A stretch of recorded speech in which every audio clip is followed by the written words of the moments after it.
¿Listo? Ahora sí. Muy bien, vamos a hablar.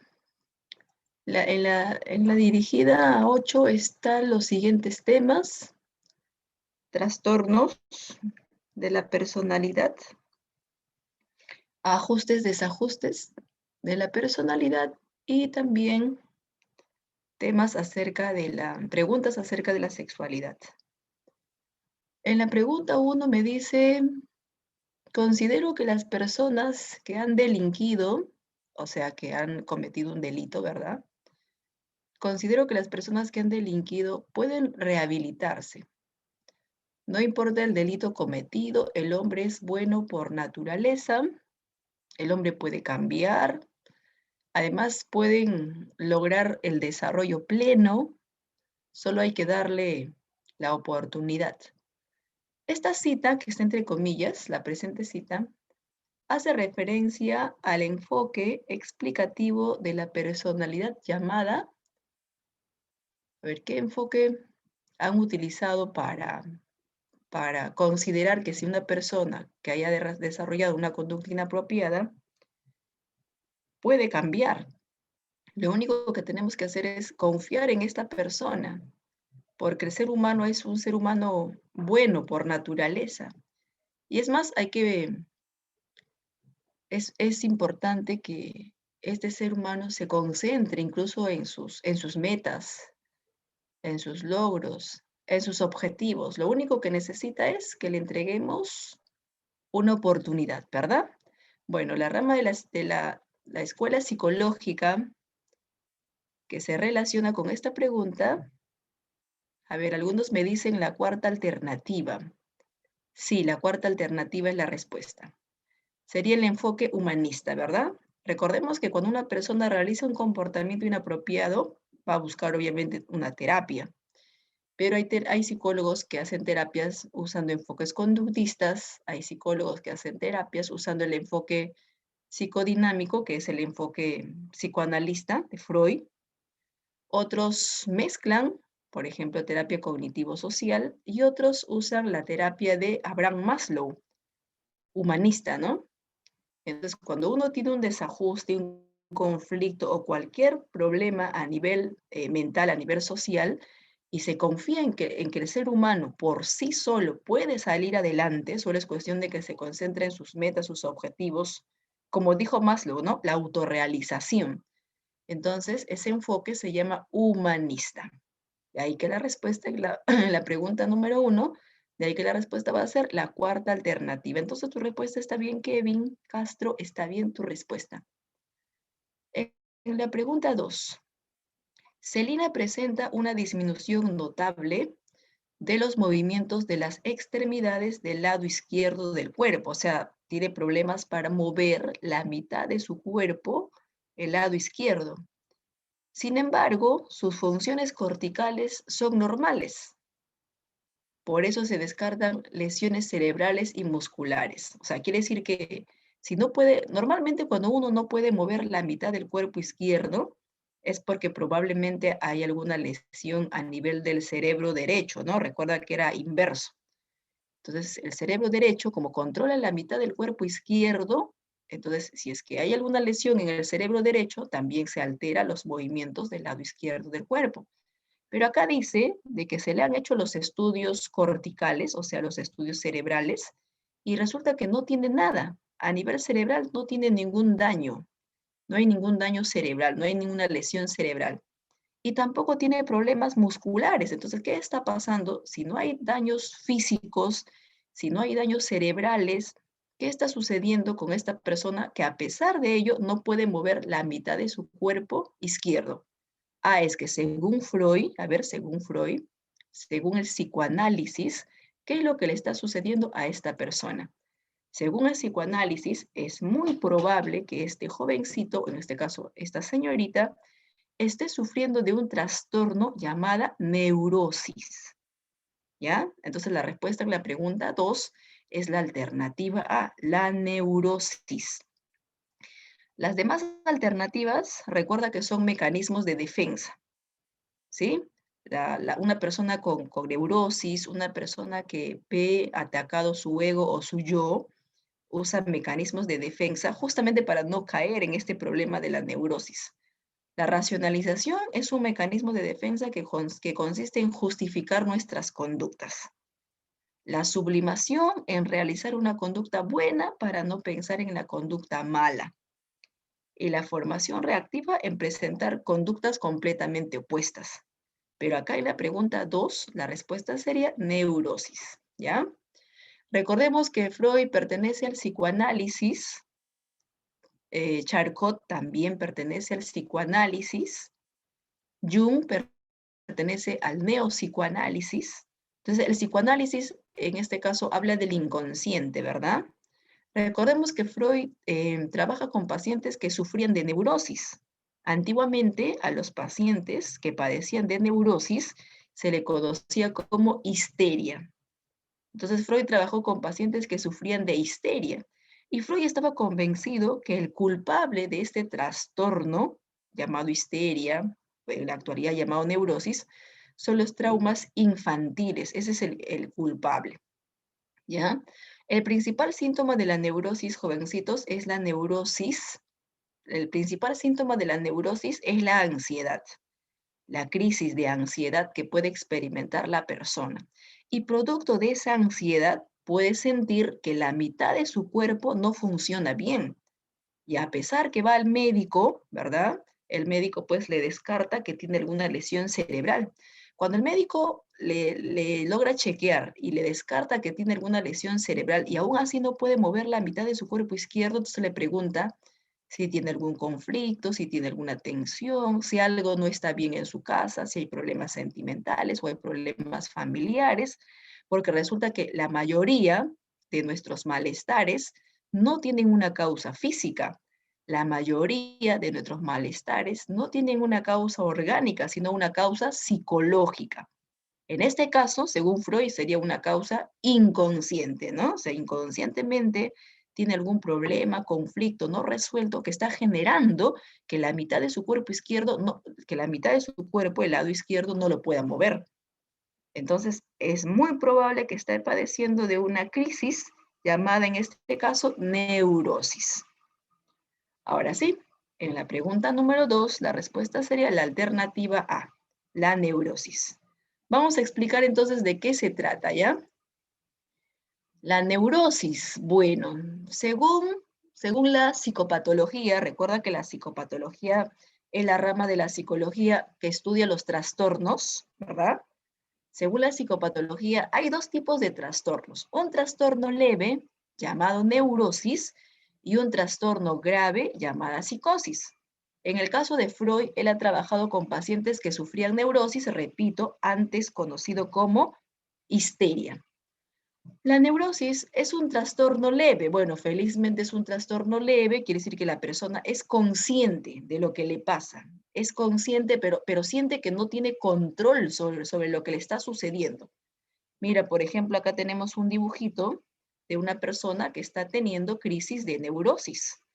Es como una especie de crisis de ansiedad, de desesperanza, de miedo, de no saber qué voy a hacer, qué pasará.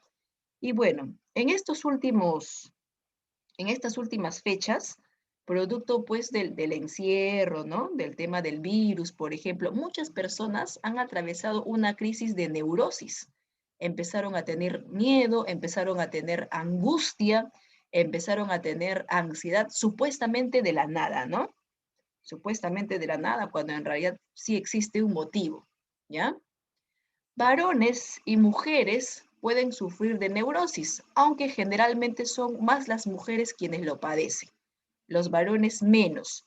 ¿Por qué más las mujeres? Porque al parecer hay mayor presión social para que las mujeres puedan hacer muchas tareas al mismo tiempo. Entonces, probablemente eso, el factor en este caso social, esté generando que las mujeres sean las que padezcan más de neurosis que los varones. Entonces se caracteriza porque existe una presencia de ansiedad, de angustia, de miedo, de desesperanza. A veces la persona empieza a llorar de la nada, por ejemplo, o a gritar o a desesperarse supuestamente de la nada, ¿no? Digo supuestamente porque sí hay una causa inconsciente. Hay varios tipos de neurosis, ¿ya, jovencitos? A ver, el más conocido por ustedes es este de acá, la neurosis fóbica. O sea, las fobias, si tú has escuchado que algún compañero o familiar padece de fobia, ya la fobia es un tipo de neurosis. Obviamente se llama neurosis fóbica. Otra fobia conocido por ustedes es este de acá, la neurosis depresiva. Obviamente, si tú has escuchado hablar de la depresión, jovencitos, la depresión es un tipo de neurosis. Entonces, todos ellos son tipos de neurosis. La más conocida es la fobia y la depresión, pero ellos son casos de neurosis.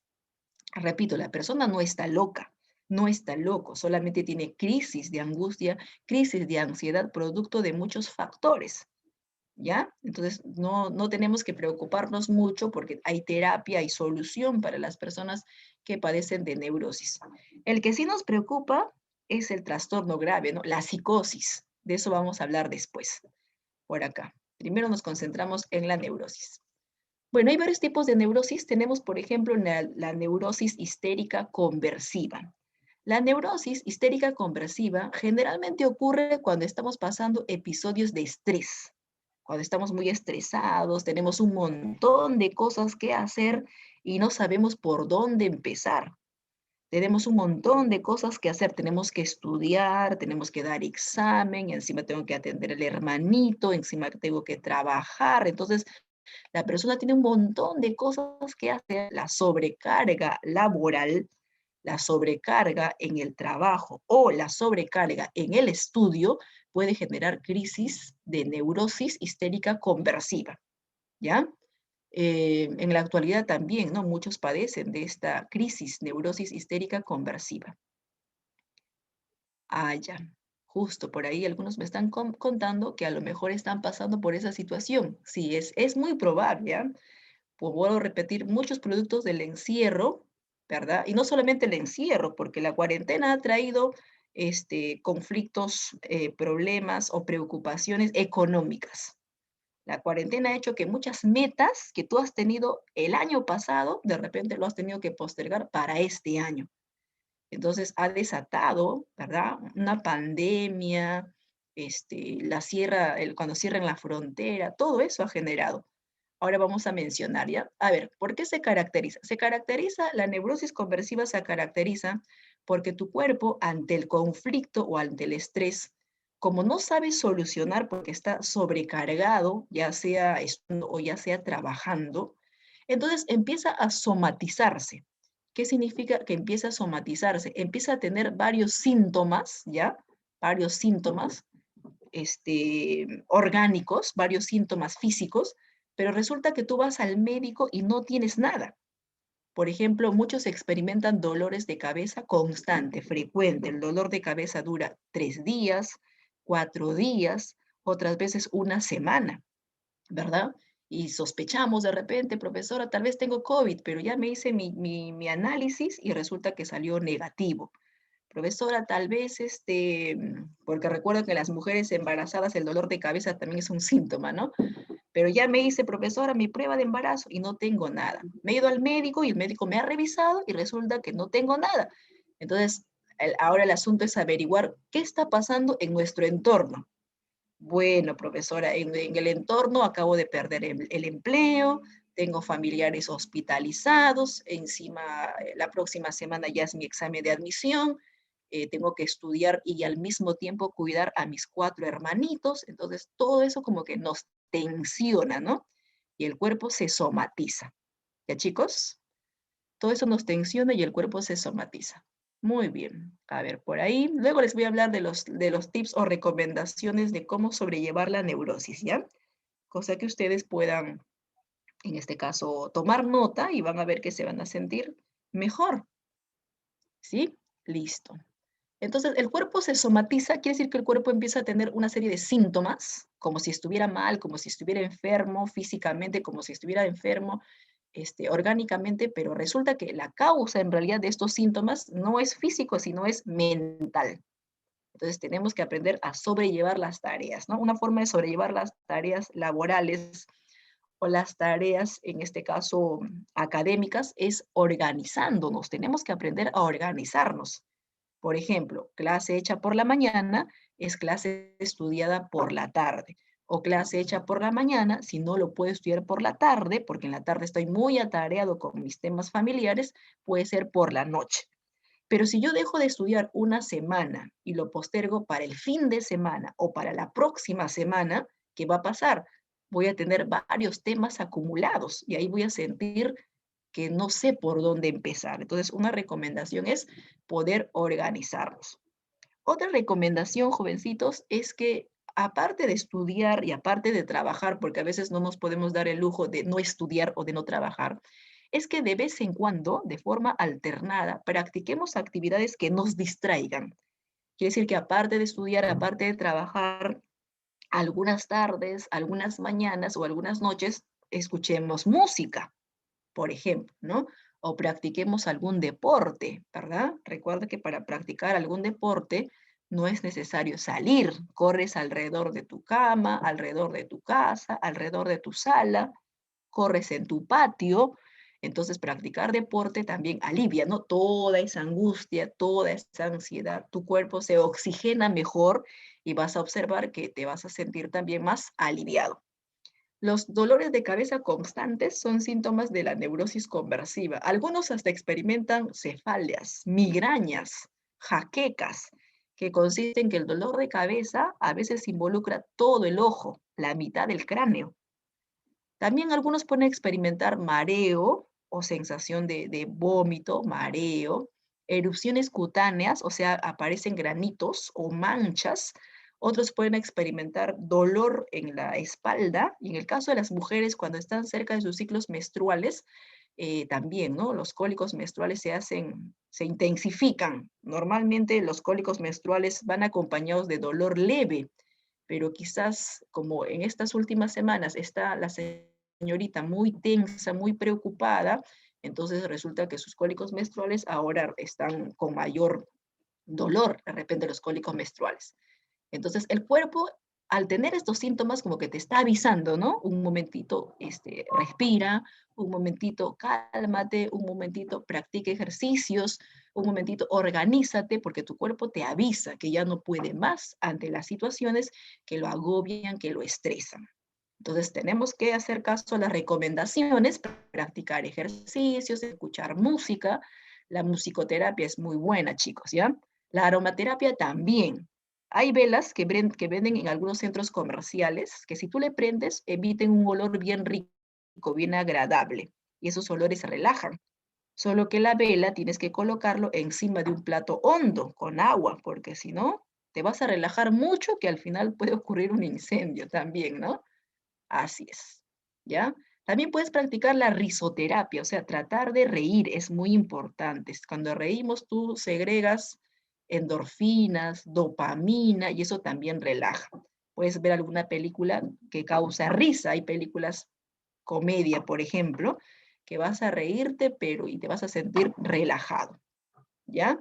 Otra cosa es que cuando tú sientas que estés estresado o sobrecargado en tus estudios o en tu trabajo, trata de, si alguien te pide favores, trata de no sobrecargarte con más favores hasta que tengas tu momento libre. Sabes que por esta semana no te puedo ayudar, pero pasado mañana que voy a estar libre, ahí sí te voy a ayudar en ese favor que me estás pidiendo.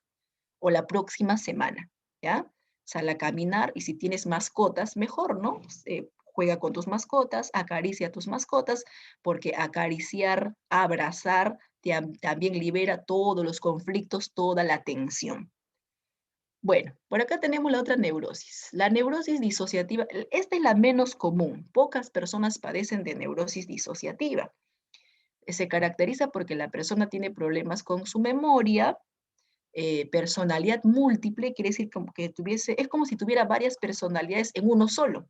De pronto te habla fuertemente, moviendo sus brazos, caminando de un lugar a otro, y al rato te habla despacito, y al rato te habla fuerte. Es como si tuviera varias conductas, varias personalidades en una sola y como si estuviera sobreactuando. Es poco común porque otro de los síntomas de la neurosis disociativa son los famosos desmayos. Cuando la persona entra en crisis o en conflicto, siente que se va a desmayar. Es más, te dice, uy, me voy a desmayar, pero lo más curioso es que no se desmaya en cualquier sitio, ¿no? Sino que al sentir supuestamente que se va a desmayar, disimuladamente se acerca sobre el sillón o sobre la cama y ahí se desmaya. O sea, se desmaya sobre algo que no le va a hacer daño. Entonces, durante la crisis, se desmaya y luego cuando recupera, en este caso, la noción, como que no sabe qué le ha pasado, se ha olvidado. Entonces, pocas veces ocurre. Como pocas veces ocurre, esto lo usan más en las películas, en las novelas, para llamar la atención. Cuando está en crisis una persona, se desmaya, pero se desmaya sobre un lugar. Cuando nosotros sentimos un desmayo, generalmente el desmayo nos agarra en cualquier sitio, ¿no? Pero esta persona siente que se va a desmayar y ya sabe dónde va a caer y ya sabe dónde va a caer y no se va a lastimar. La neurosis fóbica se caracteriza por la presencia de las fobias. Las fobias son miedos irracionales, miedos injustificados. Se diferencia del miedo en sí, porque el miedo sí es normal, en cambio la fobia es anormal. El normal tener miedo, porque gracias al miedo, a los temblores, tú corres o sales, bueno, sin correr de preferencia, y te pones a salvo. Gracias al miedo a las alturas, por ejemplo, te sujetas y no pones en riesgo a tu cuerpo, ¿verdad? Gracias al miedo a las arañas, eh, evitamos picaduras que nos puede generar pues ciertas consecuencias. Gracias al miedo al coronavirus, nos ponemos la mascarilla y nos desinfectamos con alcohol las manos. Hasta ahí el miedo está bien. El problema es cuando tú tienes miedo de algo que no te va a hacer daño. Por ejemplo, miedo a las alturas, pero hablamos de una altura de 5 centímetros, de 10 centímetros. La persona que tiene, por ejemplo, acrofobia, miedo a las alturas, no va a querer subir ni siquiera una grada de una escalera, no. Una grada no va a querer subir porque siente que se va a caer, va a entrar en crisis, se va a poner a llorar, y si tú le obligas a subir, va a subir agarrándose, en este caso, con todas las manos y los pies tocando el suelo, es capaz hasta incluso de mojarse sus pantalones ante esa situación que le causa fobia. Entonces, es así de exagerado. La persona entra en crisis cuando tiene esa fobia. Igual, ¿no? Si fuera una fobia a los perros, por ejemplo, basta que mencionemos la palabra perro y ya entra en crisis. Basta que mira un perrito así sea en foto, también ya entra en crisis. Entonces, le tiene miedo a algo que no le va a hacer daño, ¿verdad? Entonces, ni siquiera el estímulo a veces está presente, pero le tiene miedo a algo que no le va a hacer daño. Por ejemplo, la palabra gato o la palabra perro no le va a hacer daño, pero ha generado su fobia. También hay terapias para superar todo tipo de fobia. La neurosis hipocondríaca es el miedo, pero no es el miedo general como en el caso de la neurosis fóbica, solamente es el miedo a padecer de alguna enfermedad. La persona que sufre de neurosis hipocondríaca cree que tiene alguna enfermedad grave, es decir, tiene que tiene esa enfermedad grave, el médico le hace chequeos y resulta que no tiene nada. El neurosis hipocondríaco casi todos los días va al médico pensando que está grave, que se va a morir. Está muy pendiente de su salud. Los temas de conversación son temas acerca de las enfermedades. Cuando va a comer, cuando va a sentarse, desinfecta todo. Bueno, en la actualidad todos desinfectamos, pero ya sabemos que el virus es real. En el caso del neurosis, el que sufre neurosis hipocondríaco tiene una enfermedad que no existe. Entonces, como los médicos ya saben cuándo un paciente es hipocondríaco, ¿verdad? Porque el paciente le dice, señor médico, le dice, ahora estoy mal, estoy grave, me voy a morir. Es más, basta que escuche su latido cardíaco, ya piensa que tiene problemas en el corazón. Basta que escuche el movimiento peristáltico de su estómago, ya piensa que tiene cáncer al estómago. Entonces, se va a hacerse el chequeo médico y el médico de ninguna enfermedad. Probablemente es un paciente hipocondríaco. A los pacientes hipocondríacos se le da el famoso placebo. El placebo es una pastilla de mentira que supuestamente le va a curar, porque supuestamente esta persona está muy mal, supuestamente está enferma. El placebo es una pastilla de mentira que solamente se le puede recetar a los hipocondríacos. Es una pastilla de azúcar, si le tienen que inyectar, le inyectan suero, por ejemplo, pero no le están inyectando ningún medicamento. Le dan esa pastilla de mentira por 2 días, por 3 días o por una semana, y resulta que el paciente, ni bien se toma esa pastillita, ya se siente mejor y todos sus síntomas han desaparecido. Y él cree que el médico le ha dado pues una medicina, ¿no? Extraordinaria, cuando en realidad le han dado un placebo, o sea, una pastilla de mentira, ya que todos sus males son mentales, psicológicos. Entonces, eso ocurre con el paciente que sufre de neurosis hipocondríaca. La neurosis obsesiva compulsiva se caracteriza porque el paciente tiene episodios de obsesiones. Recordemos que las obsesiones son ideas fijas. Es cuando estamos pensando en algo mañana, tarde y noche y no dejamos de pensar en ese algo. Estamos pensando en ese algo mañana, tarde y noche al punto que ni siquiera nos permite escuchar nuestra clase porque estamos pensando en esa idea fija. No podemos ni cruzar la pista, casi nos atropellan por estar pensando en esa idea fija. No podemos ni dormir, ¿verdad? Porque estamos pensando y pensando en esa preocupación que se convirtió en una idea fija. Y producto de esta obsesión, el paciente empieza a tener conductas repetitivas, a las cuales se le llama compulsión, ¿ya? Entonces, generalmente la neurosis hipocondríaca le da a pacientes que buscan la perfección, a personas que buscan la perfección. Ellos probablemente podrían padecer de crisis neurótica, en este caso obsesiva compulsiva, ¿sí? Las personas que tienen neurosis obsesiva compulsiva, por ejemplo, verifican si han desenchufado la plancha unas 7 veces, unas 10 veces. Es más, están trabajando o están estudiando, acaban de verificar que la plancha está desenchufada y es capaz de regresar del trabajo creyendo que no lo ha desenchufado bien. Se lava las manos unas 10 veces, 20 veces, 30 veces, acaba recién de lavarse las manos, es más, está limpia su mano porque recién acaba de lavarse, pero tiene la obsesión por la limpieza y cree que está sucia su mano, ¿no? Cuando recién se acaba de lavar. Así que vuelve a lavarse de manera más fuerte, de manera más frecuente, muchas veces pues teniendo esta postura, ¿no? Esta postura de ansiedad, de que no se ha lavado bien las manos. Ahora, es normal que nosotros en la actualidad nos lavemos la mano varias veces. Si trabajamos en un restaurante, también es normal lavarnos la mano varias veces.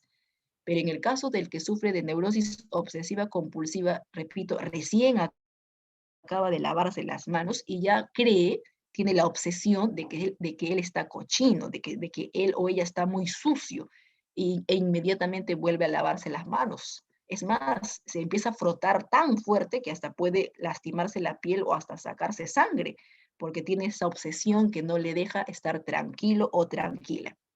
La persona que tiene neurosis obsesiva compulsiva verifica si ha cerrado bien o no la puerta unas 6 veces, unas 7 veces. Es normal que nosotros verifiquemos si hemos cerrado bien o no la puerta una vez. Es normal que tú verificas si cerraste bien la puerta o no 2 veces, pero de ahí 5 veces, 6 veces, 7 veces, 8 veces, entonces no vaya a ser que estemos padeciendo de neurosis obsesiva compulsiva, ¿verdad? Igual, ¿no? El alumno cuando da su examen, a veces verifica si le sale la misma respuesta. A ver, me salió en la pregunta 5 la alternativa C, profesora. A ver, pero por si acaso, no creo que sea la C. Vuelvo a resolver y me sale la C. Muchas veces hemos verificado, ¿no? Pero si tú verificas 1 o 2 veces, está bien.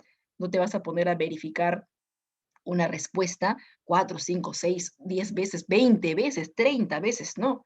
Lamentablemente el que tiene neurosis obsesiva compulsiva repite, repite y repite, producto de esa obsesión que no le deja en paz, repite esa conducta.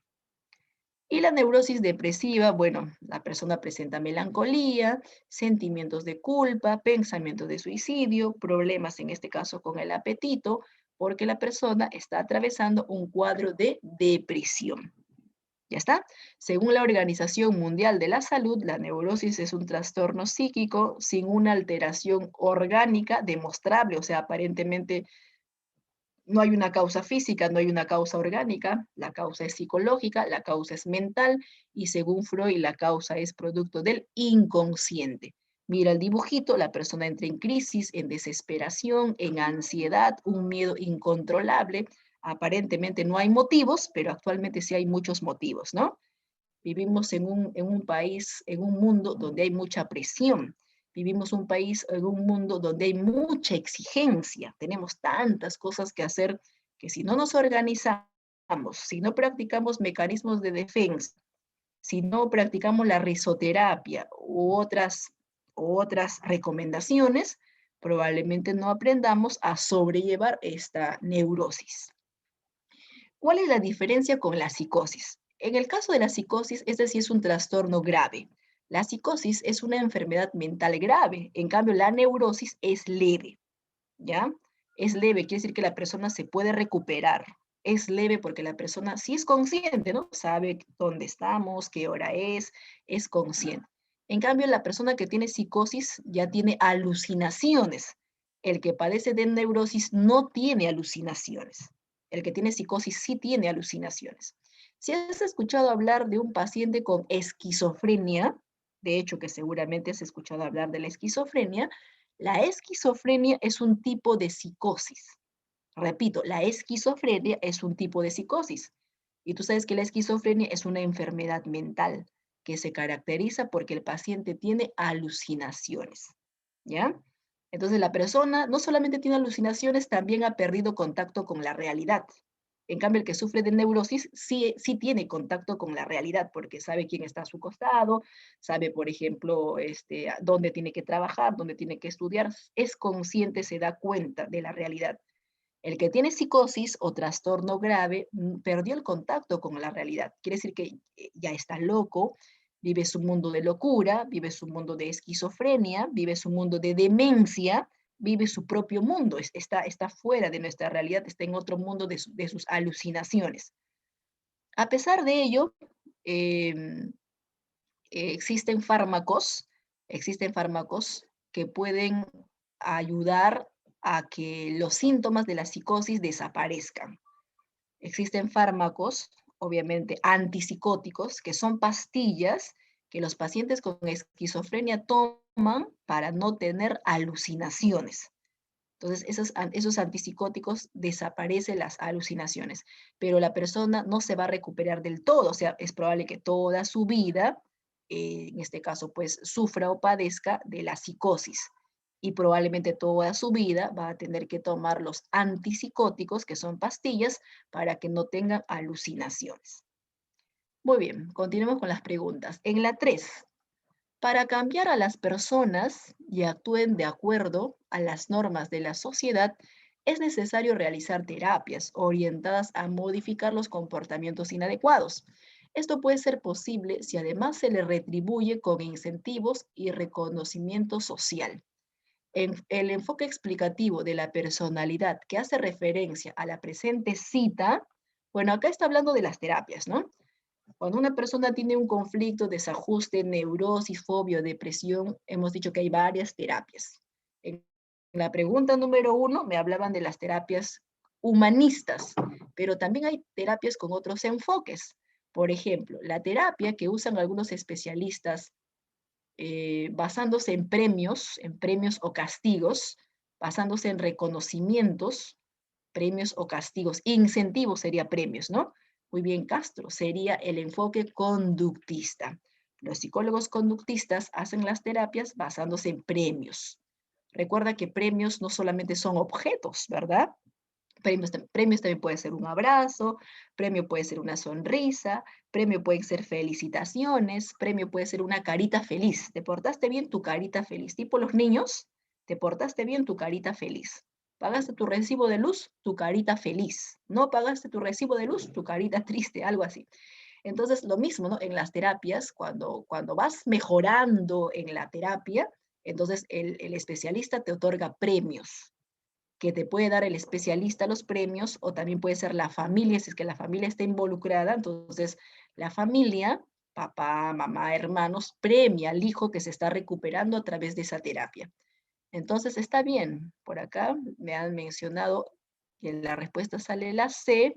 Está bien tu respuesta, Kevin, está bien tu respuesta, Romero. La respuesta es la alternativa C. En la 4, Pedro es un contador que está muy atareado. A ver, ¿te acuerdas cómo se llama ese problema que surge cuando estamos muy atareados? Ese problema, esa crisis, esa dificultad cuando estamos muy atareados, ¿cómo se llama? Ah, ya me están dando la respuesta. La A, ¿verdad? Estrés, ¿cierto? ¿No? Cuando está muy atareado se llama estrés. A ver, me da un minutito, me están timbrando.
Chicos, disculpen, uy, disculpen chicos, aprovechando que están ustedes y también está la Miss Miriam. Miss Miriam, la Miss del aula de quinto año de secundaria me dijo que ahorita debería estar yo dictando colegio.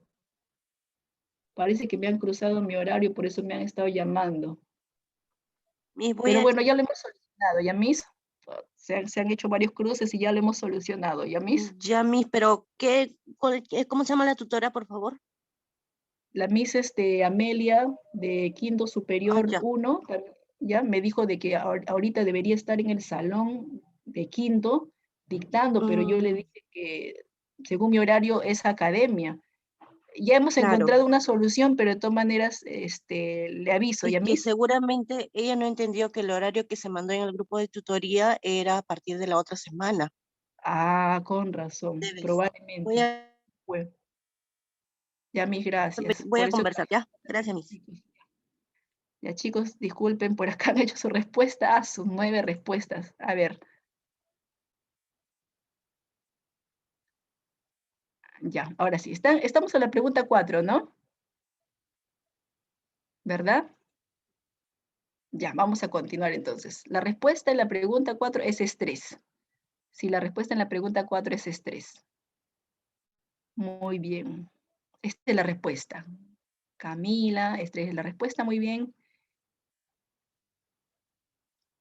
Así es, Urtecho, el estrés es la respuesta. Bueno, es cierto, cuando estamos muy atareados, sobrecargados a nivel laboral o a nivel académico, podríamos experimentar episodios de estrés. Ahora, ¿cómo me doy cuenta?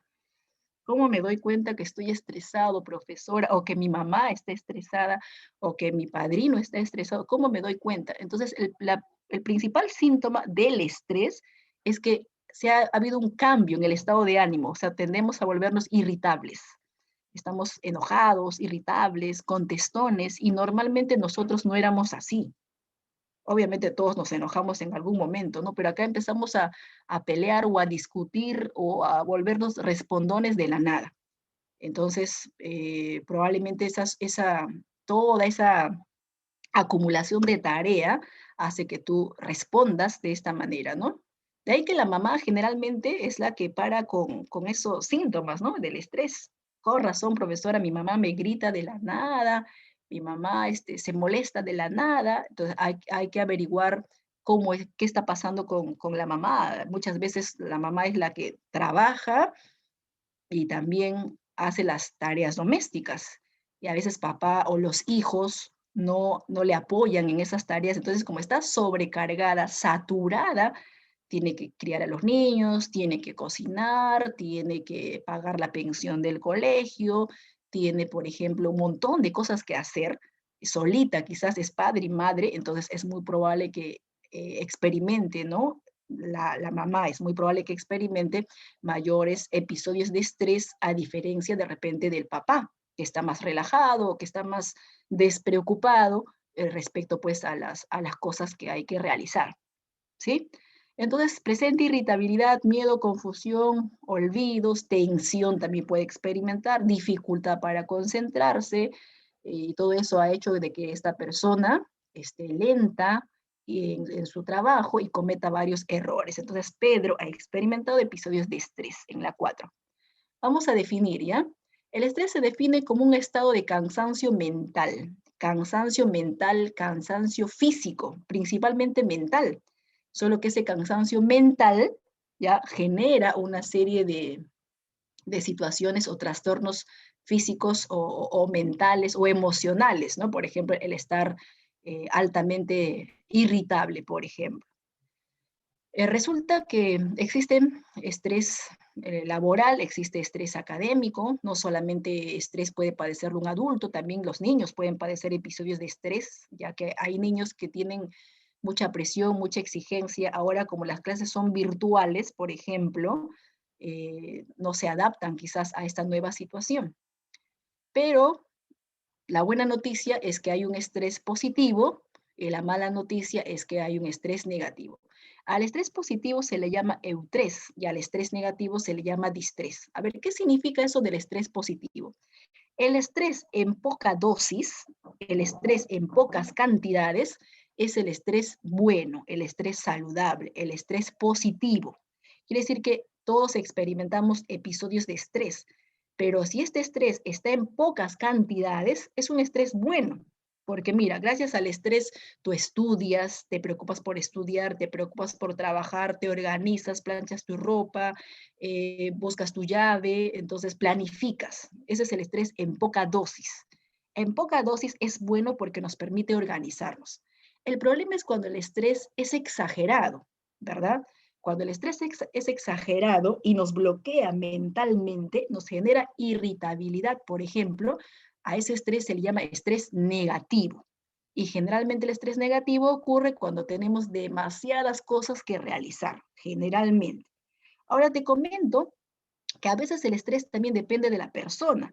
Hay personas, por ejemplo, que tienen mayor tolerancia a poder sobrellevar el estrés. Es más, hay personas que les gusta trabajar bajo estrés, bajo mucha presión, ¿verdad? Pero hay otras personas que no. Recuerda que todo organismo es diferente.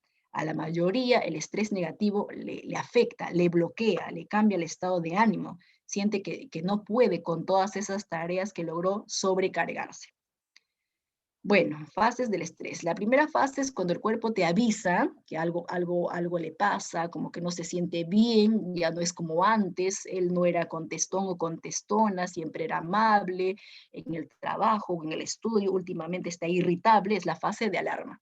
La segunda fase es cuando el cuerpo, a pesar que sabe que algo anda mal, sigue y sigue continuando con esa sobrecarga en el trabajo o esa sobrecarga en el estudio. Entonces, no se da un respiro, no se da tiempo, no se da un descanso, no se da vacaciones, y si eso le sumamos que no duerme bien, peor todavía, ¿no? Puede ingresar a la fase número 3, que es la fase del agotamiento total, donde la persona lamentablemente ya ingresó a un cuadro de estrés negativo y va a sentir que ya no puede hacer absolutamente nada, ¿ya? Entonces, esa fase número 3 es la que tenemos que evitar. Esta fase número 2 es la que tenemos que evitar. Basta que estemos en la fase número 1, ya tenemos que hacer caso a las recomendaciones. Las recomendaciones para superar el estrés son las mismas recomendaciones para superar la neurosis, porque recuerda que el estrés y la neurosis se relacionan, principalmente la primera, ¿no? La neurosis conversiva. Entonces ya hemos recomendado. ¿Qué cosa hemos recomendado? Musicoterapia, aromaterapia, practicar ejercicios, técnicas de relajación, yoga, ver televisión, pero no vayas a ver cosas dramáticas. ¿Ah? Cuando veas televisión, no vayas a aprender las noticias. Es cierto que es importante informarnos, pero si vas a aprender las noticias, otro muerto, otro asalto, otro contagio, y ya, entonces, peor, ¿no? Entonces, ver cosas que nos distraigan, que nos relajen, practicar ejercicios, caminatas, pasear con la mascota, acariciar al perro, acariciar al gato, ¿sí? Si podemos tomar alguna vitamina, hay alimentos, por ejemplo, que ayudan al estrés. El jugo de naranja es muy buen antiestresante. El jugo de naranja o la naranja, no solamente la naranja contiene vitamina C, que refuerza el sistema inmune, sino que la naranja es una fruta extraordinaria que es considerado como un antiestrés. La naranja lo que hace es bloquea los niveles de estrés que nuestro cuerpo puede producir. Así que ya tú que estás estudiando y yo que estoy trabajando, si por obvio pasamos episodios de estrés, entonces compramos nuestro kilo de naranja, nuestro medio kilo de naranja, un par de naranjas, lo tomamos en el desayuno, en el receso, o quizás como fruta también lo podemos consumir, ¿verdad? Repito, la naranja es un buen antiestresante, un buen antiestrés. Bueno, causas, ya hemos dicho, ¿no? En la actualidad, el principal causante del estrés son los problemas económicos. Muchos han perdido su trabajo, otros, por ejemplo, le están pagando la mitad o menos de la mitad, otros ya no saben qué hacer con sus ingresos porque a pesar que tienen trabajo, no es un buen sueldo, con la justa llegan a fin de mes y no pueden tener dinero extra para pasear, para comprarse algo adicional o darse un gustito, entonces le genera malestares, agobio, preocupaciones, le quiebra a la persona esos conflictos económicos. En cambio, si ganara el doble, ganara el triple, imagínate, ¿no? Estaríamos a nivel mental, al menos algo mejor estaríamos. Pagar el recibo del agua, pagar el recibo de la luz, ahora el internet, ¿verdad? Tener celular o una laptop para escuchar clases o para trabajar, también todos esos problemas económicos podría causar situaciones de estrés. La sobrecarga en el trabajo, la sobrecarga de la laboral. Si a eso le sumamos que algunas personas trabajan más de 8 horas, ¿verdad? 10 horas, 11 horas, 12 horas, no tienen vacaciones, encima el encargado de esa empresa está que le llama cada rato, le timbra cada rato, se aprovecha de los trabajos virtuales y no respeta el horario de repente pues de trabajo de la persona. La falta de satisfacción laboral también, ¿no? Entonces está trabajando simplemente por necesidad y simplemente ese trabajo no le gusta, no le gusta ese trabajo, solamente lo hace por necesidad.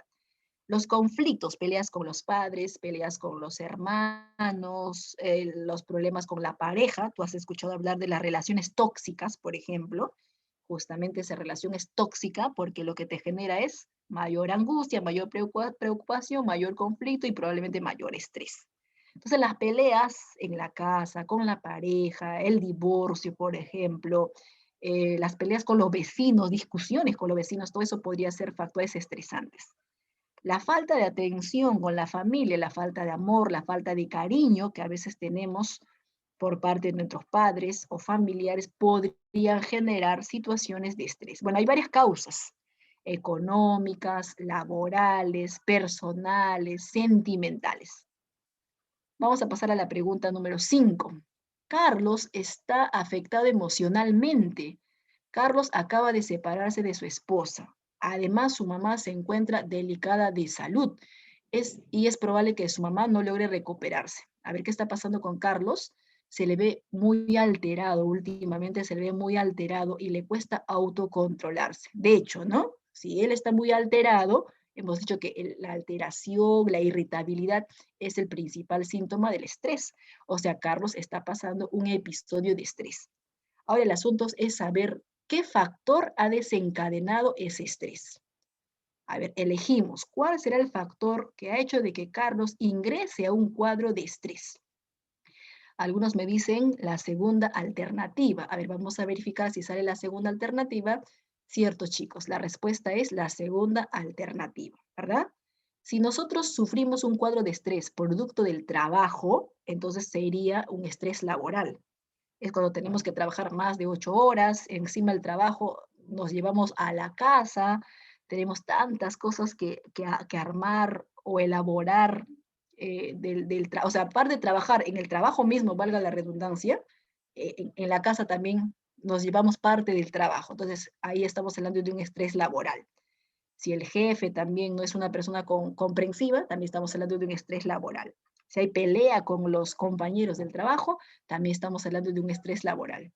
En el caso de ustedes, alumnos de academia, alumnos de colegio o alumnos de la universidad, si es que el factor estresante fuera el estudio, estamos hablando de un estrés intelectual, ¿verdad?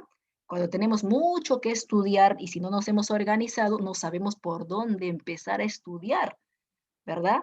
Falta 2 semanas, profesora, para el examen de admisión. Voy a estudiar todos mis resúmenes, todo mi cuaderno. No es correcto a última hora tratar de saturarnos con todo lo que queremos estudiar. Nos organizamos, que vamos a estudiar, ¿sí? Nos organizamos por horarios, priorizamos, está bien, dejamos de preocuparnos y si esto viene y si lo otro viene, pero esto no estudié, pero aquello no. O sea, lo que no podemos hacer eso.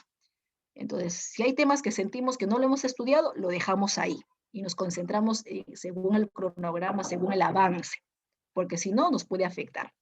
Igual, ¿no? En la universidad también ocurre que un mismo día tienes que exponer 2 cursos y ese mismo día que tienes que exponer 2 cursos, tienes 2 exámenes, ¿verdad?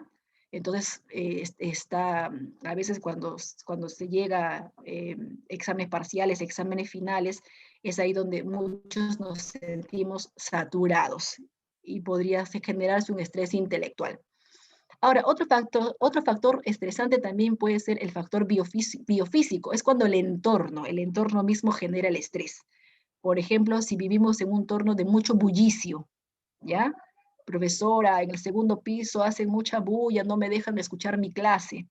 Profesora, donde yo escucho mi clase hay muchos niños y gritan, corren de un lugar a otro. Profesora, como hoy día es sábado, un vecino está haciendo su pollada y ha puesto su equipo de sonido cerca de mi ventana. Profesora, al costado creo que van a hacer una casa, están golpeando, están rompiendo, hay mucha bulla, entonces ese estrés cuya causa es un agente físico como el bullicio, estamos hablando del factor biofísico. Y el psicológico es cuando tenemos problemas personales. Entonces la respuesta es la segunda alternativa. Tu respuesta está bien, Camila. Jimena, tu respuesta es correcto. Urtecho es correcto tu respuesta. Romero y Cuya también me mencionaron que sale la segunda alternativa. 6. A causa de un bajo nivel de hierro en la sangre, el nutricionista le ha prescrito a Julio una dieta obligatoria. Él tiene que elegir entre 2 posibilidades entre dos posibles comidas, entre sangrecita de pollo o chanfainita de bofe, pero para él ambas opciones son detestables. ¿Qué estará experimentando Julio? Cuando tenemos dos opciones o tres opciones y no sabemos cuál elegir, eso se llama conflicto, ¿ya? Eso se llama conflicto. Uy, estoy en un conflicto, me gusta este vestido, pero también me gusta el otro vestido. ¿Qué hago? A ver, me quiero llevar los dos, pero no me alcanza para comprar los dos. No puedo decidirme cuál de los dos elijo. Me gusta esta zapatilla de este color, pero este otro modelo de zapatilla también está hermoso. Y ahora ya me he bloqueado porque no sé cuál voy a elegir. ¿Qué hago? A ver, ¿qué hago? ¿Lanzo a la moneda de la suerte? ¿Qué hago? Entonces, ese es un conflicto, ¿no? Cierto, la respuesta es conflicto, pero mira, hay varios tipos de conflicto. Como en el ejemplo, rechaza a las dos comidas, como en el ejemplo, rechaza, no le gustan las dos alternativas, ¿no?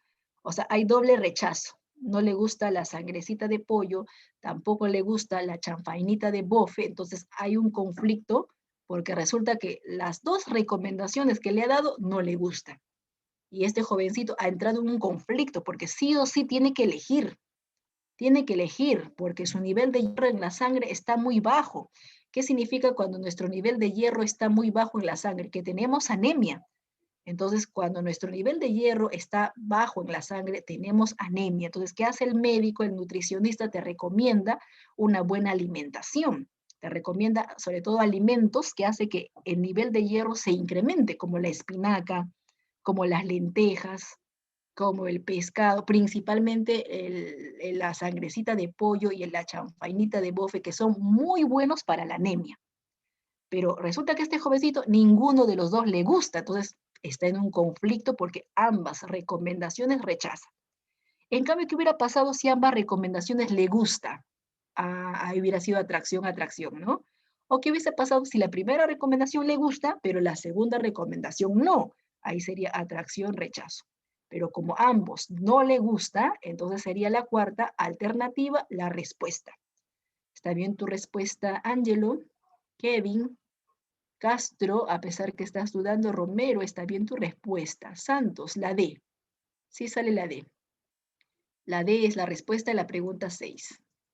En la 7, cuando Miguel tiene exceso de trabajo, suele presentar problemas en la memoria, ¿verdad? Ya sabemos que el exceso de trabajo, en este caso, o el exceso de estudio genera estrés. Pero ¿qué está pasando con Miguel? Tiene problemas con su memoria. Constantemente se olvida dónde deja las cosas. ¿Esta reacción pertenece a qué dimensión? A ver, si se olvida, no sabe dónde deja las cosas y tiene problemas con la memoria, la pregunta es, ¿la memoria es un proceso cognitivo? ¿La memoria es un proceso emocional? ¿Cuál de los dos es la memoria? Es un proceso cognitivo, ¿cierto? Si has marcado la clave A, está bien. Cuya, Urco y Castro, por ejemplo, han marcado la clave A, al igual que Santos, entonces la respuesta está bien. Sale cognitivo. La clave A dice cognitivo emocional. A ver, vamos a completar. En cambio, en mi caso, tengo mucha carga laboral y no me ocurre eso. O sea, yo no tengo problemas con mi memoria. Lo que sí me ocurre es que me altero rápidamente y no puedo controlar mis emociones. Entonces, si yo me altero y mis emociones no están bien, obviamente hay un problema a nivel emocional.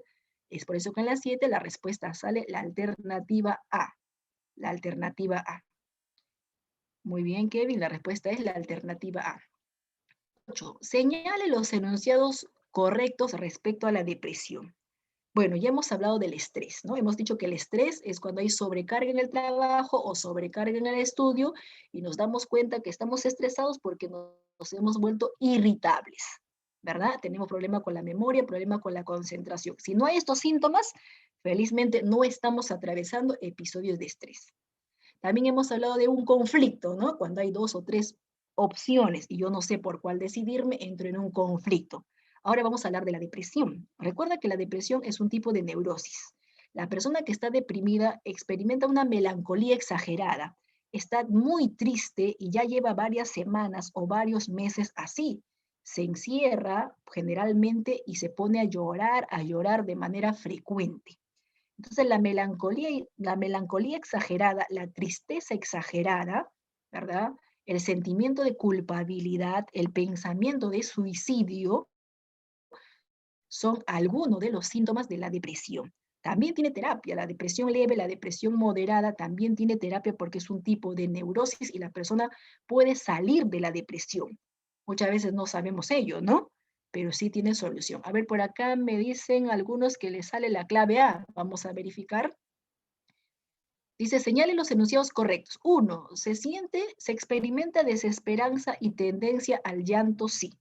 La persona, repito, llora varios días, varios meses, y en vez de que su llanto disminuya, al contrario, se incrementa. Recordemos que también hay varias causantes de la depresión. Perder el trabajo puede causar depresión. Perder nuestra casa, por ejemplo, puede causar depresión. Las rupturas sentimentales podría causar depresión. Depende, ¿no? Cada sujeto es diferente. Para algunos, las rupturas sentimentales, profesora, mejor estoy solterito, no me hago problemas, disfruto de mi familia hasta que algún día me vuelva a enamorar. Pero para otros, las rupturas sentimentales, los problemas económicos, pueden ser desencadenantes de una depresión. La pérdida de un familiar, muchos hemos perdido a uno, hasta incluso más de un familiar producto de esta pandemia y nos hemos sentido muy tristes. La tristeza sí es normal, lo que no es normal es la depresión. ¿Cuál es la diferencia? Que la tristeza desaparece. Al cabo de 3 o 4 días, la tristeza desaparece. En el caso de la depresión, en lugar de que desaparezca, se incrementa. Entonces, si resulta que varias semanas ya mi familiar lleva con esa melancolía extrema, entonces tengo que recomendarle un especialista, ¿verdad? Uy, me están timbrando otra vez. Un minuto.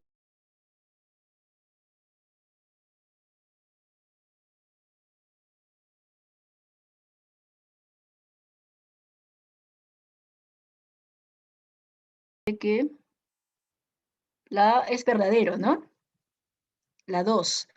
Experimenta falta de iniciativa y capacidad de decisión, cierto, ¿no? A veces no quiere hacer nada, se aísla, entonces falta de iniciativa y falta de decisión. La 3, mantiene buen apetito y adecuada regulación del sueño, no, aparte del pensamiento de suicidio y sentimientos de culpabilidad, puede tener problemas en el apetito y también la mayoría puede padecer de insomnio. Pocas veces la persona deprimida sufre de hipersomnio. Hipersomnio es el sueño excesivo, o sea, duerme mucho como una forma de escapar a sus problemas, a su situación depresiva. La mayoría sufre de insomnio, pero unos cuantos pacientes pueden sufrir de hipersomnio o sueño excesivo. Son correctas entonces solamente la 1 con la 2, y la 1 con la 2 está en la alternativa A. La 1 con la 2 está en la alternativa A. Ya, entonces en la 8 la respuesta es la alternativa A, como muchos compañeros me han mencionado a través del chat. Pasamos a la 9. En el año de 1971, Julia Kopke fue la única sobreviviente a un accidente aéreo. El avión en que viajaba se incendió y cayó 2.000 metros con un saldo de 91 fallecidos. Entre los fallecidos estaba su mamá. La entereza que tuvo para sobrevivir en condiciones extremas es un ejemplo de, a ver, si pudo sobrevivir, si pudo reponerse a la adversidad, eso se llama, muy bien, tu respuesta, Kevin, Yamilet, Cuya, tu respuesta está bien, resiliencia. La resiliencia es sobresalir a pesar de los problemas. No es estrés, porque hemos dicho que estrés estamos sobrecargados e irritables. No es conflicto, porque ella no tiene que decidir entre la vida de una persona y otra vida. Es resiliencia. La resiliencia en la actualidad tenemos que practicar la resiliencia. Quiere decir que a pesar de los problemas que tenemos, si ahorita, por ejemplo, cada uno de nosotros empezamos a contarnos los problemas que tenemos, vamos a notar que uno es más, digamos, más grave o peor que el otro.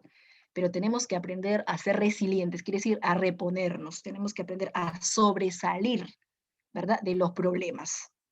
Entonces, si vamos a ahogarnos en un problema económico, en un problema sentimental, va a ser terrible, vamos a enfermarnos. Entonces, los problemas tienen que ser como un aprendizaje. Las caídas tienen que ser como un aprendizaje. Te levantas de esa caída y sales fortalecido. Entonces, muchas personas, entre ellos este caso, este es un caso peruano, este es un caso que le sucedió a esta chica de Perú, que en 1971, justo un 24 de diciembre, ella se va de viaje junto con su mamá a Pucallpa. Toma la aerolínea y se va a Pucallpa porque quería pasar la Navidad con su papá que estaba allá. Y resulta pues que empieza a haber una tormenta y uno de los rayos le cae al avión. Y el avión cae pues a esta altura de 2000 metros. La única sobreviviente ante esa caída ha sido esta señorita. Y se perdió, se dice pues, en medio de la selva, imagínate, ¿no? Sin comida, sin alimentos, sin casa, a pesar de que vio a su mamá morir y a muchas personas más, tuvo que reponerse, tuvo que salir adelante. Estuvo 10 días perdida en la selva, deambulando de un lugar a otro, hasta que al final fue encontrada por unos trabajadores forestales. Entonces, reponerse ante este problema, ¿verdad? Eso se llama resiliencia. Y muchas personas que han perdido su empresa, su restaurante, muchas personas que han perdido sus familiares, van a sacar fuerza de donde sea para salir adelante. Entonces, ser resiliente es no hundirnos o no ahogarnos en un vaso con agua. Ser resiliente es transformar nuestra tristeza, transformar nuestro dolor, ¿verdad? Llorar lo que tengamos que llorar, estar triste lo que tengamos que estar triste, pero luego continuar, luego poder reponernos, a eso se refiere. En la 10, durante un año Antenor se preparó para postular a la Escuela de Oficiales de la Marina, sin embargo en las evaluaciones resultó con una insuficiencia cardíaca que le imposibilita seguir dicha carrera militar. Él se siente desilusionado y triste por no alcanzar su objetivo. Entonces, ¿qué habrá experimentado Antenor? Ahí están las alternativas. ¿Qué habrá experimentado? Me dicen las alternativas, en el chat me dicen la C, frustración. Sí, chicos, esa es la respuesta, frustración, ¿ya? No es conflicto porque no ha habido dos profesiones, o sea, él no elige entre dos profesiones. Conflicto sería si Antenor no sabe si postular a la escuela de oficiales o no sabe si postular a la uni a arquitectura. Ahí sí sería conflicto, ¿no? Cuando hay dos o tres opciones y yo no sé cuál voy a elegir, profesora, porque las dos profesiones me gustan, o las dos instituciones o universidades me gustan, entonces estoy en un conflicto. No es conflicto. Tampoco es resiliencia porque él se siente triste. Recordemos que en la resiliencia borramos nuestra tristeza, hacemos a un lado todos nuestros problemas, en este caso económicos, sentimentales que hemos tenido, ¿verdad? Incluso hay personas que han perdido brazos y piernas en un accidente y a pesar de ello han salido adelante. Entonces, ese es ser resiliente. Acá ocurrió una frustración. Una frustración es cuando tú tienes un sueño, una meta que deseas tanto, ¿verdad? Te has preparado tanto para eso, pero en el camino te encuentran algo que no te va a permitir alcanzar esa meta. Y obviamente nos vamos a sentir mal, muy tristes, muy desilusionados y por ende probablemente vamos a experimentar una frustración. ¿Por qué algunas personas experimentan frustración? Porque resulta que no piensan en otras alternativas. Una forma de superar la frustración es pensar en otras alternativas. A ver, mi primera opción, por ejemplo, es postular a la Marina, pero siempre tenemos que preguntarnos, ¿y qué pasaría si no logro ingresar a la Marina? Tú no puedes obsesionarte y decir, no, es que tengo que ingresar a la Marina. Ya sé, pero ¿qué pasaría? Siempre hay que preguntarnos el qué pasaría, ¿no? Si no podemos ingresar a la Marina. No, es que yo tengo que ingresar a esa institución. No nos podemos obsesionar. Siempre es importante tener un pensamiento flexible, o sea, pensar en otras posibilidades. Si no logro ingresar a la Escuela de Oficiales de la Marina, entonces voy a postular a la Universidad Federico Villarreal. Por ejemplo, a la carrera de educación física, ¿no? Que también involucra actividades tipo un militar. Si no puedo ingresar a la carrera de medicina en San Marcos, a ver otra carrera que me gusta, que es afín, puede ser obstetricia. O si no puede ser, a ver, entonces tú eliges otra opción. Siempre es importante, para evitar la frustración, repito, tener un pensamiento flexible. Entonces, si yo no puedo conseguir la uni, mi segunda opción puede ser San Marcos. O si yo no puedo conseguir ingresar a San Marcos, mi segunda opción puede ser la Universidad Federico Villarreal. Tengo que pensar hasta incluso en una tercera opción. Mi tercera opción, me preparo otra vez profesora, pero tenemos que presentar un pensamiento flexible. Si no somos flexibles en nuestro pensamiento, nos vamos a frustrar, nos vamos a sentir mal. A ver, esa señorita tiene su enamorado con el cual ya tiene una relación de 3 meses, ¿verdad?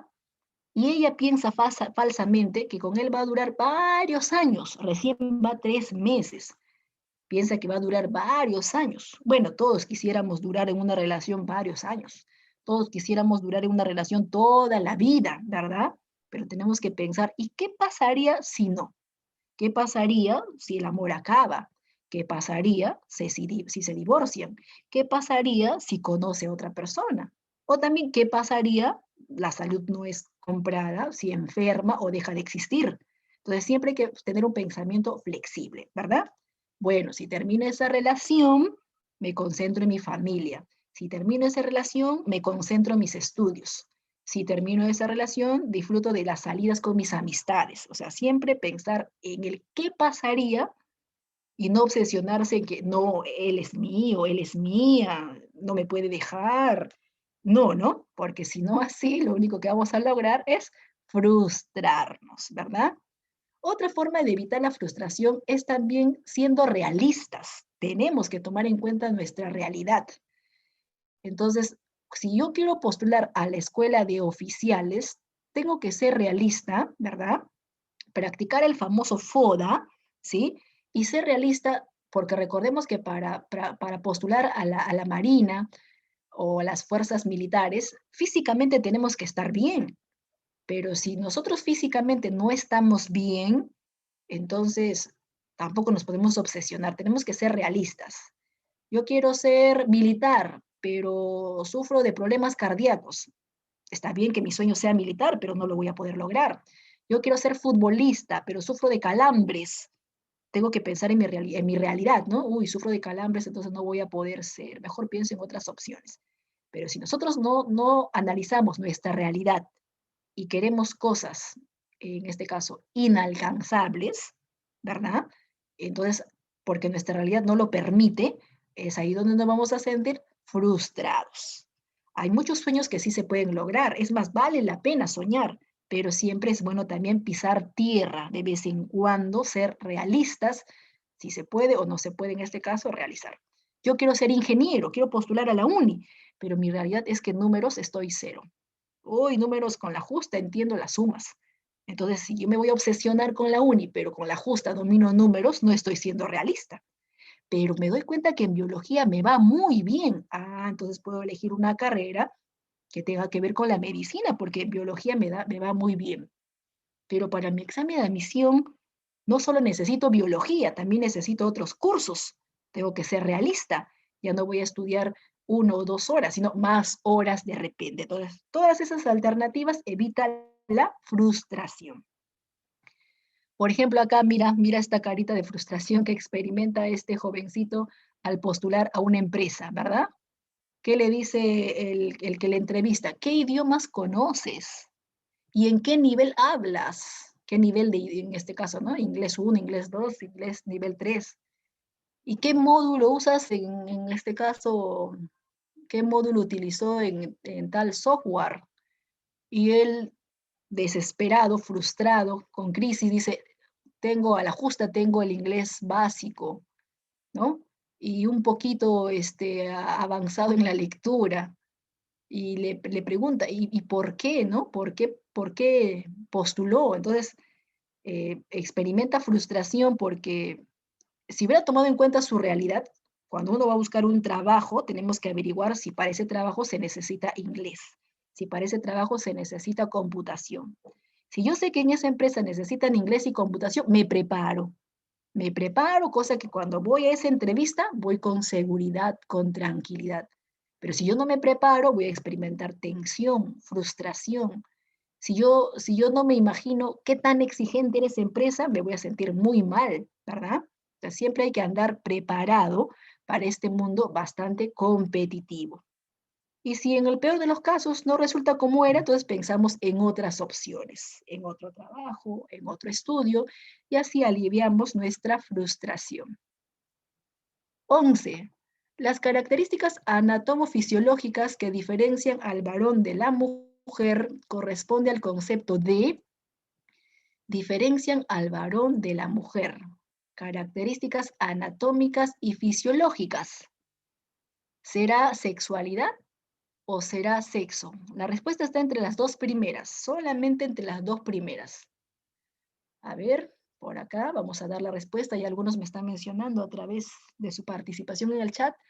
La respuesta, chicos y chicas, acá está, la segunda. ¿Por qué no puede ser la primera, profesora? ¿Y por qué ha respondido la segunda? El sexo, ¿no? Acuérdate, sexo femenino, sexo masculino. El sexo es la condición biológica. La condición biológica, la condición física que van a diferenciar al varón de la mujer. No te olvides que varones y mujeres mentalmente somos iguales, pero a nivel genital, o sea, a nivel orgánico, a nivel físico, a nivel genital, sí hay diferencias biológicas. Por ejemplo, el varón tiene pene y la mujer también tiene pene. No, no, la mujer tiene vagina. Entonces, ahí ya encontramos la primera diferencia anatómica, la primera diferencia orgánica o física. La mujer, perdón, el varón tiene pene y la mujer tiene vagina. El varón tiene testosterona, ¿verdad? La hormona masculina testosterona, y las mujeres tienen estrógenos, ¿sí? Tenemos entonces la diferencia hormonal, la diferencia genital. El varón tiene espermatozoides y las mujeres tienen óvulos. Entonces, a esa diferencia biológica se le llama sexo. Así es, Jimenita, los estrógenos lo tienen las mujeres, ¿verdad? Los estrógenos son los encargados de iniciar el ciclo menstrual en las mujeres en la pubertad. Y la testosterona son los encargados de la producción de espermatozoides en los varones en la pubertad. Entonces la respuesta sería sexo. En cambio, la palabra sexualidad es un término más amplio, más grande. ¿Sí? La sexualidad involucra todo, todas las alternativas que tú ves acá, todas las alternativas, la suma de todas esas alternativas es la sexualidad. Quiere decir que la sexualidad no solamente es biológico, la sexualidad involucra componentes no solamente biológicos, sino también componentes psicológicos y también componentes socioculturales. O sea, es un concepto macro. En cambio, el sexo es un concepto micro, ¿sí? O sea, ¿qué me diferencia del varón con de la mujer? Ya, ese es el sexo. En cambio, lo que yo pienso, lo que yo siento, el cómo me comporto, el cómo me expreso respecto a si soy varón o mujer, cómo me comporto, cómo me expreso, cómo me siento, ¿sí? Cómo pienso incluso. Entonces, eso es la sexualidad. La sexualidad es la suma de varios componentes, de varios factores. Por eso te decía que es la suma de todas las alternativas. Listo. Continuamos. 12. El hombre que encuentra excitación vistiéndose como mujer, aunque no es homosexual, presenta alteración en un componente denominado, a ver, ¿qué está sucediendo acá? A ver, ¿qué sería la respuesta en la pregunta número 12? La segunda alternativa, la tercera alternativa, la primera o la cuarta alternativa. A ver, la respuesta en la pregunta número 1, hasta el momento ninguno acertó. Ah, sí, ya, hay uno que acertó. Fiorella, está bien tu respuesta. Identidad sexual. En la 12 la respuesta es identidad sexual. ¿Sí? A ver, les explico. Bueno, este es un caso de... la pregunta número 12 hace referencia al travesti. El travesti es aquel varón, físicamente varón, ¿ya? Pero que le gusta ponerse ropas del sexo opuesto. El varón es físicamente varón, pero le gusta ponerse ropas del sexo opuesto. Le encanta o siente excitación cuando se pone ropas del sexo opuesto. Generalmente la mayoría de travestis son varones que se ponen ropas de mujeres. También hay casos al revés, mujeres que gustan ponerse ropas de hombres, de varones, y sienten agrado o placer. Por ahí alguna señorita que le guste ponerse la ropa de su hermano. Profesora, es que la ropa de mi hermano es más cómodo, más grande, me siento más cómoda, profesora. Bueno, una cosa es la comodidad, ¿no? Pero en este caso es un varón, físicamente varón, que le gusta ponerse prendas femeninas. ¿ya? A ese se le conoce como travesti. El travesti no es homosexual.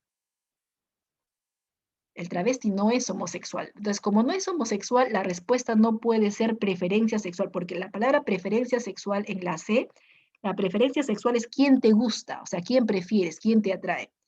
Si te gusta una persona del mismo sexo, entonces a eso se le llama homosexualismo. Si te gusta una persona del sexo opuesto, que ocurre en la mayoría de los casos, eso se llama heterosexualismo. O sea, la mayoría somos heterosexuales, pero hay personas que son homosexuales que gustan de personas del mismo sexo. No es el caso del travesti. O sea, no siempre el travesti va a ser homosexual, no siempre. Entonces, el problema del travesti es que tiene un objeto deseado, o sea, tiene un fetiche deseado, que es las que gustan mucho, que es en este caso las prendas de las mujeres. Y le gusta ponerse o colocarse prendas de mujeres, ¿ya?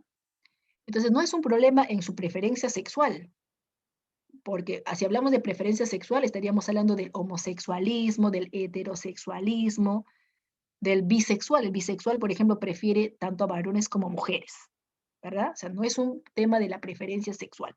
Tampoco es un tema del rol sexual. El rol sexual es cómo te comportas, ¿verdad? El rol sexual depende de la sociedad, porque la sociedad determina cómo se comportan las mujeres y cómo se comportan los varones. Supuestamente las mujeres tienen que comportarse de manera más delicada, ¿no? Supuestamente, ¿verdad? Erróneamente piensan que las mujeres tenemos que ser más delicaditas a la hora de sentarnos. Y mamá nos dice, no te sientas así, te estás sentando como hombre, no seas tosca, pareces hombre. O sea, la sociedad quiere que los varones se comporten un poquito más, de repente con mayor tosquedad, equivocadamente, te vuelvo a repetir, equivocadamente, porque en la actualidad esto ha cambiado. Las mujeres no necesariamente tienen que ser delicadas. Hay mujeres que son boxeadoras, hay mujeres que son transportistas, hay mujeres que son policías. Y hay varones, por ejemplo, en Miraflores, en San Isidro, hay varones que se sientan cruzando las piernas. Y eso es sinónimo de buena educación, sentarse cruzando las piernas. Entonces, el concepto del rol sexual hoy día ha cambiado. Tanto varones como mujeres tenemos las mismas funciones, las mismas tareas, ya que somos iguales. Y de este rol sexual sale la palabra género, que luego les voy a explicar. En cambio, la identidad sexual es cómo te sientes. ¿Te sientes varón o te sientes mujer? Se supone que tiene que sentirse varón y vestirse como varón, pero al parecer se siente mujer y se viste como mujer. Entonces estamos hablando del travesti. Entonces, en la pregunta 12, la respuesta es la alternativa A. Así es, los estereotipos, ¿verdad? Ya, los estereotipos por acá, algunos me están hablando de los estereotipos, es cierto, ¿no? Hay estereotipos sociales que determinan cómo nos vamos a comportar, ¿sí? Y también hay preguntas sobre los trans. Perfecto. Ya vamos a borrar esas dudas de las preguntas a través de esta pequeña definición. Acá está. Acá voy a mencionar cuál es la diferencia con los transexuales o los transgéneros. Ya, bueno, el travesti es aquella persona que aparentemente hay un problema en su identidad. Es por eso que hemos marcado la clave a donde dice identidad. Aparentemente hay un problema o en este caso un conflicto de identidad, en su identidad sexual. ¿Qué viene a ser un travesti? Es una persona que le gusta vestirse con ropas del sexo opuesto. Generalmente hay varones, pero también hay mujeres travestis, pero generalmente hay varones. Según la psicología, el travestismo es un tipo de fetichismo o parafilia, o sea, es un tipo de trastorno. Según la psicología, en la actualidad es un tipo de trastorno. Esto quizás en un par de años cambie, ¿no? No olvidemos que antes el homosexualismo, según la psicología, antes el homosexualismo era un trastorno. En la actualidad se sabe que el homosexualismo no es un trastorno. O sea, no es, en este caso, una persona homosexual también quiere, también ama, también exige sus derechos. Probablemente en un par de años el travestismo también deje de ser un trastorno. La palabra parafilia es un trastorno, ¿sí? La palabra fetichismo es un trastorno. Un fetiche es aquella persona que se excita con objetos o con prendas de vestir, ¿ya? Entonces, un fetiche es un trastorno o parafilia que consiste en que algunas personas se excitan con objetos o se excitan con prendas de vestir o con algunas partes del cuerpo, ¿sí? Por ejemplo, hay personas que son fetiches con los pies de otra persona. Y como el fetiche quiere satisfacer su trastorno, es capaz de abrir su zapatería y te hace probar todos los zapatos como si fueras su cliente, tu confiado, pero está tocándote y acariciándote y excitándose al tocarte tu pie. Entonces, hay personas que son fetiches con los pies, hay personas que son fetiches con los senos de una mujer, hay chicas que son fetiches con el trasero de los varones, le gusta, le encanta ver, tocar o manosear el trasero de los varones o el hombro de los varones, ¿verdad? Hay varones que son fetiches con la cinturita de alguna señorita, ¿sí? Entonces, el fetiche solamente busca ese objeto de satisfacción, que puede ser una parte del cuerpo, puede ser una prenda de vestir, como el caso del travesti, o puede ser en este caso un objeto también. Ya es catalogado como un trastorno o parafilia por el momento. No sabemos si más adelante puede cambiar. Sí, alguna parte del cuerpo, ¿no? O sea, hay personas que son fetiches con los pies, otros con las manos, otros con el cuello de una persona, el codo. Bueno, es una parafilia. Pocas veces, es un porcentaje menor que ocurre casos de fetichismo, ¿sí? Aunque se dice que muchos de nosotros tenemos fetiches, bueno, mientras que no se convierta en un trastorno, no hay ningún problema, ¿no? Porque una cosa es admirar la parte del cuerpo de una señorita o de un jovencito, y otra cosa es tocarla o manosearla sin su consentimiento, ¿verdad? Ya eso sí ya es terrible, incluso hasta denunciable, ¿no? Una cosa es que te guste una parte de una jovencita o de un jovencito y otra cosa es que te estés masturbando viendo a esa persona, ¿sí? O eyaculando viendo las partes de esa persona, que vemos casos, ¿no? En la televisión que salen de ciertos lugares como el Metropolitano también, ¿verdad? Ya ha habido varios arrestos de personas con ciertos trastornos o fetiches. Bueno, ¿cuál es la diferencia? Por ahí me decían, a ver, bueno, primero la pregunta, ¿los travestis son homosexuales? No son homosexuales, no necesariamente van a ser homosexuales, ellos simplemente gustan o les encantan pues colocarse la ropa del sexo opuesto. ¿Cuál es la diferencia del travesti con el transexual o con el transgénero? El travesti es aquella persona que le gusta colocarse la ropa del sexo opuesto, ¿sí? Y se pone la ropa del sexo opuesto y hasta ahí nomás. En cambio, el transgénero no solamente se pone la ropa del sexo opuesto, sino que no se siente a gusto con su sexo biológico. No se siente a gusto con el sexo biológico que ha nacido. Por lo tanto, recurre a cirugías u operaciones para cambiarse de sexo. El travesti no se cambia de sexo, o sea, se pone la ropa del sexo opuesto, pero no se cambia de sexo. En cambio, el transexual sí. Por ejemplo, tenemos en el Perú el primer caso de transexualismo, que ya tiene, incluso se ha cambiado de DNI, antes tenía el DNI de varón, ahora tiene el DNI de mujer, es el caso de Namin Timoico. Namin Timoico físicamente, biológicamente ha nacido varón, con pene, con todas las características de un varón, y se ha sometido a más de 10 operaciones, y ahora tú miras a esta persona físicamente, tiene todas las características de una chica, hasta incluso tiene vagina, o sea, se ha operado para tener vagina, se ha operado para tener senos, se ha operado para tener cinturita, se ha operado en el rostro para tener una cara delgadita y bien fina, que si tú le miras parece una chica, ¿verdad? Pero internamente no tiene útero, vagina sí porque se ha operado, pero internamente no tiene útero porque biológicamente ha nacido varón, sino que el transexual siente que ha nacido en el cuerpo equivocado. Y como siente que ha nacido en el cuerpo equivocado, entonces se somete a operaciones para cambiarse de sexo. No solamente hay transexuales varones, también hay transexuales mujeres, mujeres que sienten que han nacido en el cuerpo equivocado y también se someten a operaciones o tratamientos hormonales para cambiarse de sexo. Entonces, si tiene vagina, por ejemplo, y cree que es un varón, se pone una prótesis. Hormonas masculinas también se inyecta para que le empiece a aparecer bigotitos, vellitos faciales.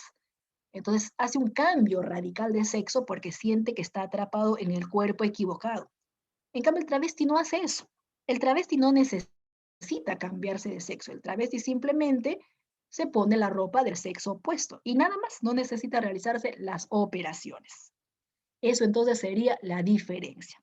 En nuestro país, como en otros países, hay casos de travestis, hay casos de transexuales, hay casos de homosexuales, y nosotros, aunque no nos guste, tenemos que aprender a respetar las preferencias o la identidad de género de las otras personas, porque son seres humanos, ¿verdad? Ellos no tienen la culpa de que en el proceso social o en el proceso biológico eh, hayan decidido ser travesti o ser de repente transgénero o transexual. Así es. Pocas veces. Por ahí me pregunta a mí si algún travesti podría volverse transgénero. Pocas veces. Raras veces un travesti llega a ser transgénero. Raras veces. ¿Ya? Por ahí me consultan. ¿Y una persona trans decide serlo? Bueno, hay una discusión, ¿no? En la actualidad hay personas que consideran, algunos dicen que uno nace, ¿ya? Con querer ser, en este caso, homosexual o travesti. Otros dicen de que en el proceso se manifiesta principalmente en la adolescencia, que es donde tenemos varios cambios hormonales, mentales, psicológicos. Así que no se sabe, ¿no? Todavía está en ese proceso de investigación. Lo único cierto es de que discriminarlos, insultarlos, humillarlos, creo que sería la peor situación, porque imagínate que nosotros hubiéramos nacido así, ¿no? O sea, ¿te imaginas? Sería horrible que nos discriminen, nos traten mal, nos boten del trabajo o del estudio por haber tenido esa orientación o esa identidad de género, ¿verdad? Listo, continuemos.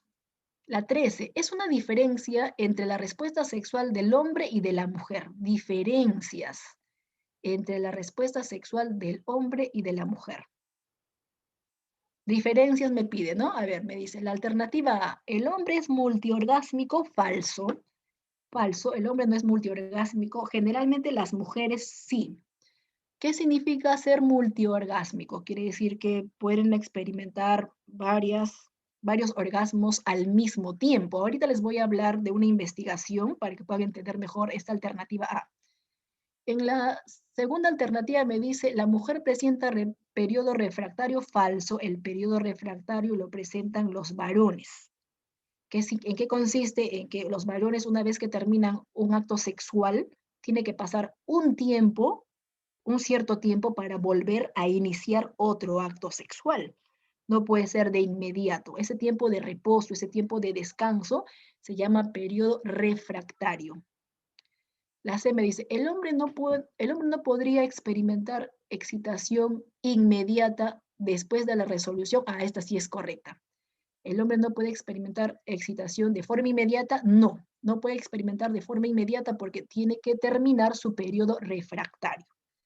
Entonces, la alternativa correcta que diferencia al varón de la mujer es la alternativa C. Y en la cuarta alternativa, en la mujer la excitación precede al deseo, es al revés. Al revés, primero es el deseo y luego es la excitación. Entonces, la respuesta en la 13 sería la alternativa C. Ah, ya, no entendieron. Gracias por su sinceridad. Ahora lo voy a explicar a través de un gráfico, ¿ya, chicos? Le explico el gráfico y retrocedo para que ahí sí puedan captar mejor la idea, ¿les parece? Que es que necesitamos el gráfico que esté en la siguiente diapositiva. Así que un par de minutitos para volver a responder la pregunta 13, ¿ya? 14. La propuesta de Helen Kaplan incluye en la respuesta sexual, a ver, según Helen Kaplan, todas estas son etapas de la respuesta sexual, pero Helen Kaplan a la respuesta sexual le agrega la primera alternativa, que es la fase del deseo. Entonces, en la pregunta 14, la respuesta sería la alternativa A. Listo, a ver, a responder entonces las dudas de la pregunta 13 principalmente. Aquí está. Según Master y Johnson, que son investigadores en el tema de la sexualidad, ¿ya? ¿Qué pasó con Master y Johnson? Master y Virginia Johnson se han puesto a investigar las etapas. ¿Cuáles son las etapas que atraviesa una persona cuando tiene relaciones sexuales? Ellos han pedido a parejas voluntarias, o sea, parejas que acepten, ellos han pedido a parejas voluntarias que se sometan ya a una investigación. ¿En qué consistía la investigación? Las parejas voluntarias tenían que tener relaciones sexuales, ¿sí? Pero antes de eso, Master y Johnson le colocaban una serie de aparatos tipo electrodos en las diferentes partes del cuerpo, mejillas, senos, cerca de los genitales. ¿Para qué? Para que puedan registrar qué cambios atraviesa nuestro cuerpo cuando tenemos relaciones sexuales. Entonces, según Master y Johnson, cuando una persona tiene relaciones sexuales, atraviesa por una, dos, tres, cuatro etapas. En los varones, en las mujeres también, ya uno, dos, tres, cuatro etapas en las mujeres. La primera etapa se llama etapa de la excitación, que en los varones es más notorio, porque una forma de darte cuenta que los varones están excitados es cuando el pene cambia de tamaño, o sea, se erecta, ¿verdad? La erección del pene demuestra de que los varones están excitados. En el caso de las mujeres no es notorio, porque obviamente no tenemos pene, pero sí tenemos clítoris, pero no es observable, ¿no? Salvo que tuviéramos que tocarle a la chica, palparle a la chica, que es nuestra pareja, por supuesto, recién para darnos cuenta, ¿verdad? Pero en el caso de los varones, sí se puede notar incluso por otras personas. Se dice que los varones experimentan más rápida la excitación que las mujeres. A las mujeres le toma tiempo, mucho tiempo, es prolongado en el caso de las mujeres. Luego de la etapa de la excitación ocurre la etapa de la meseta, donde experimentan mayor sensación de placer durante las relaciones sexuales. Luego de la etapa de la meseta sigue la etapa del orgasmo, que en los varones se caracteriza porque ocurre la eyaculación. O sea, producto de llegar a la plenitud sexual, los varones realizan el acto eyaculatorio, que consiste pues obviamente en la expulsión de los espermatozoides. Cuando los varones terminan de eyacular, sigue la etapa de la resolución, que es el periodo de descanso donde el pene regresa a su tamaño inicial. El aumento de la respiración y el aumento del ritmo cardíaco disminuye. Luego de la etapa de la resolución tenemos la etapa del periodo refractario en los varones. Por eso que le decía que solamente los varones tienen periodo refractario. ¿En qué consiste? Después de que los varones terminan de eyacular, ¿ya? No pueden iniciar inmediatamente otro acto sexual. Tiene que pasar un tiempo de 5 minutos, de 2 minutos, de 10 minutos, de 2 años o más. O sea, depende de cada varón, ¿no? Porque generalmente los varones cuando son jóvenes el tiempo es menor, pero cuando los varones ya tienen su edad, como por ejemplo nuestros abuelitos, a ver, vamos a consultarle, abuelito, ¿y cuándo fue la última vez que has tenido intimidad con mi abuelita? Uy, ya no me acuerdo, de repente, ¿no? Entonces, hace 5 años, de repente te dice. Entonces, quiere decir que no va a poder volverse a excitar otra vez si es que no pasa un tiempo. Eso se llama periodo refractario que solamente está presente en los varones. En las mujeres no hay periodo refractario, quiere decir que no necesariamente tienen que esperar un tiempo. Ellas, de manera inmediata, podrían iniciar otro ciclo de respuesta sexual. Por eso no hay periodo refractario en las mujeres.